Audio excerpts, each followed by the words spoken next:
Hey everyone! So you're looking to buy an iPhone and you're faced with this.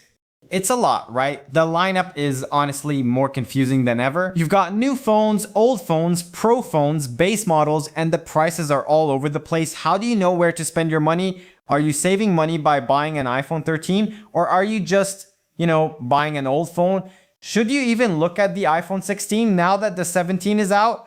Well, I've used all of them from this iPhone 11 all the way up to the brand new iPhone 17 Pro. And my goal today is simple. I want to help you find the perfect one for you.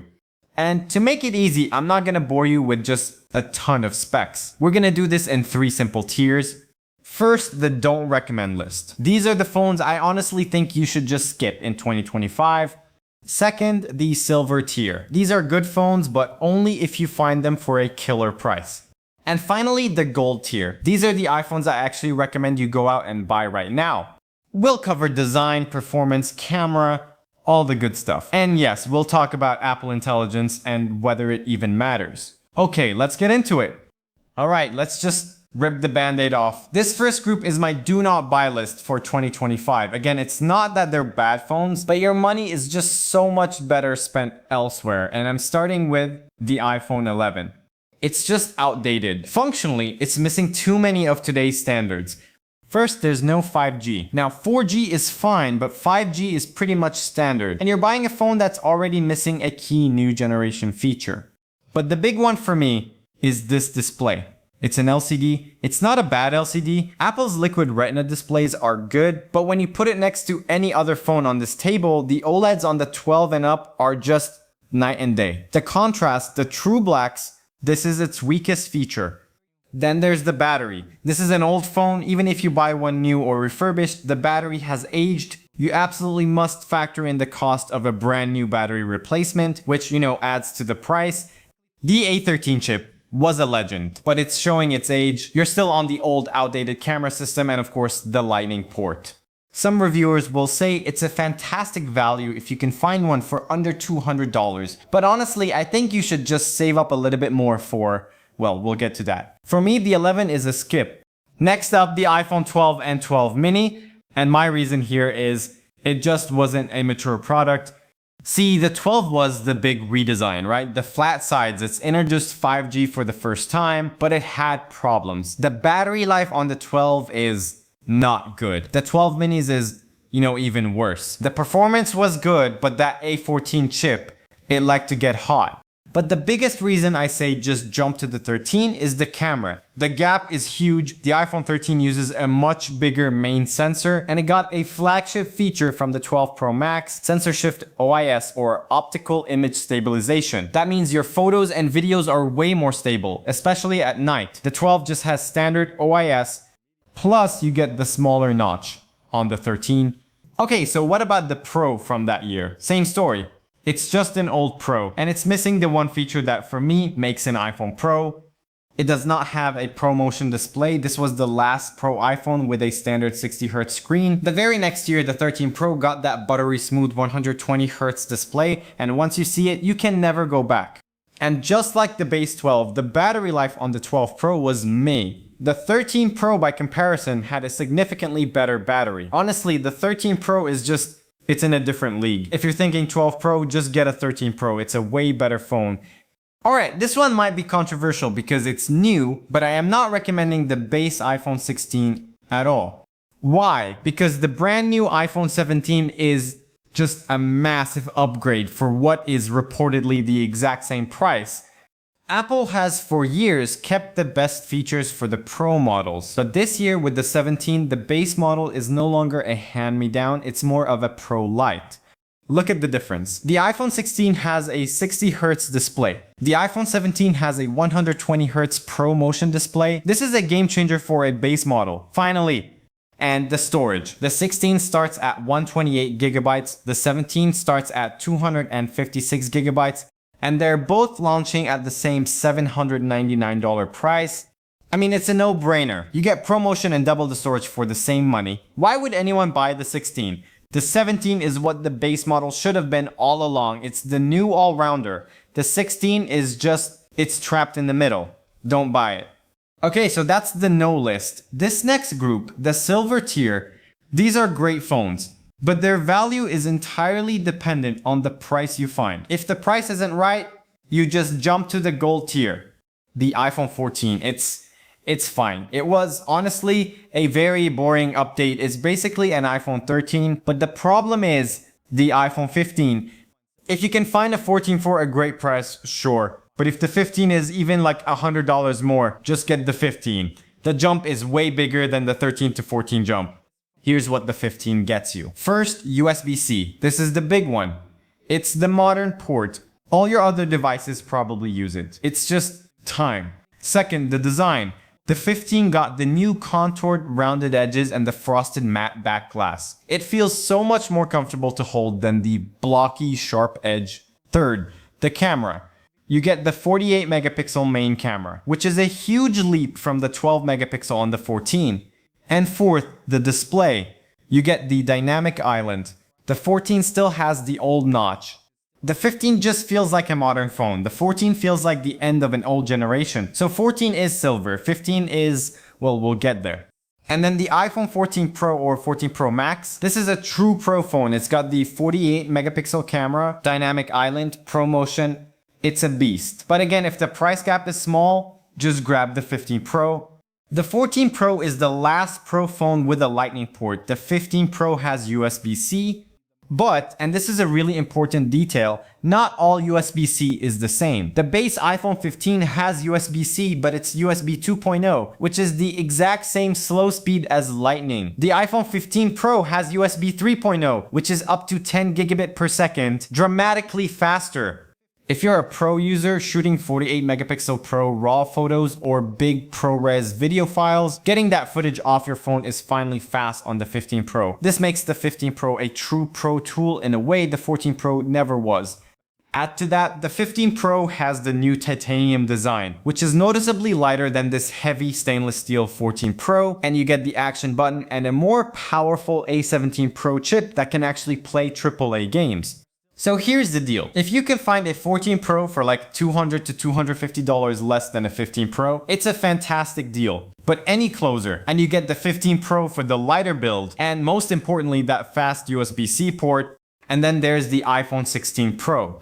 This one is simple. The 16 Pro is an amazing phone, but it has the exact same problem as the 14 Pro, just, 1 year later. Its biggest problem is the 17 Pro.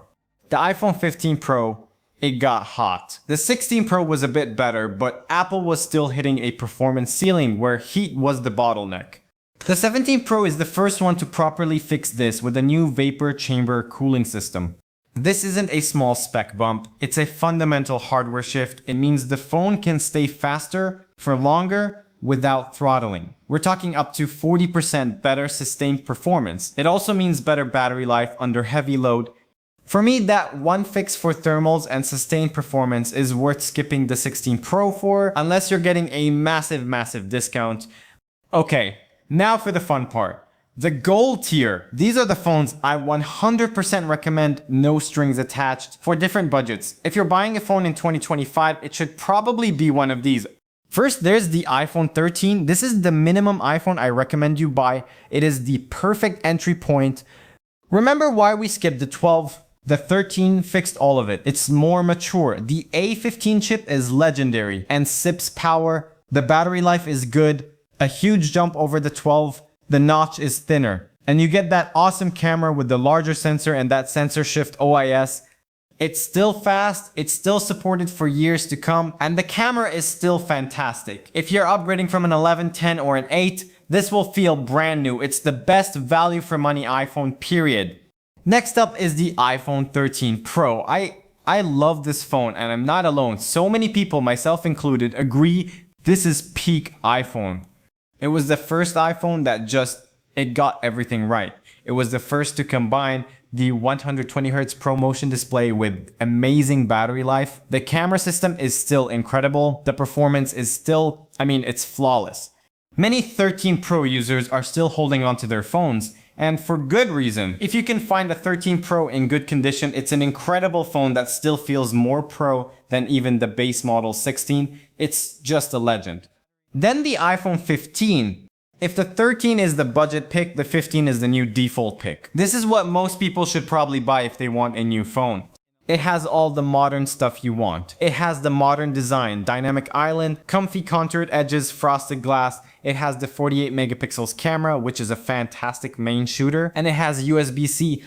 It's the complete package. It looks new, it feels new, it's just a solid, great choice. The only downside for me is just 60Hz display.